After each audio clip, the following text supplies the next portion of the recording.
ఈరోజు ఎన్నికల ప్రచారంలో భాగంగా 37, 38 వార్డులు పర్యటించడంలో ఒక అద్భుతమైన అనుభవం.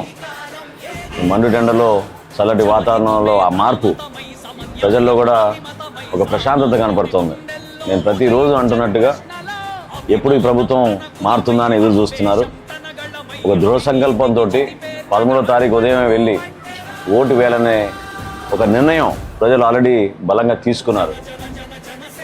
ఆ సంకేతం దేనికోసం అంటే ఈ 5 సంవత్సరాలు వీళ్ళు పాపం అనుభవించిన అనవసరమైన నరకం, ఏ విధంగా ఇబ్బంది పెట్టారో, చిన్న చిన్న వాటి గురించి కూడా కేసులు పెట్టి కార్యకర్తలని ఇబ్బంది పెట్టడం, స్థానికంగా ఉన్న నాయకులను ఇబ్బంది పెట్టడం, వాటితో పాటు సంక్షేమం అనే ఒక బూచి చూపించి అద్భుతంగా చేసాము పరిపాలన అని చెప్పుకోవడం తప్ప అభివృద్ధి కార్యక్రమాలు వీళ్ళు ఎక్కడ కూడా చేయలేకపోయారు. వాస్తవంగా 37, 38 చాలా కమర్షియల్ ఏరియా. ఇంకా మనం శానిటేషన్ మెరుగుపరచాలి, సైడ్ డ్రైన్స్ నిర్మాణం చేయాలి. రఘు గారు చాలా వరకు పనులు చేయించారు అక్కడ. ఇంకా చిన్న చిన్న రోడ్స్ ఏవో చాలా చిన్నవి మిగిలిపోయి ఉన్నాయి బిట్స్.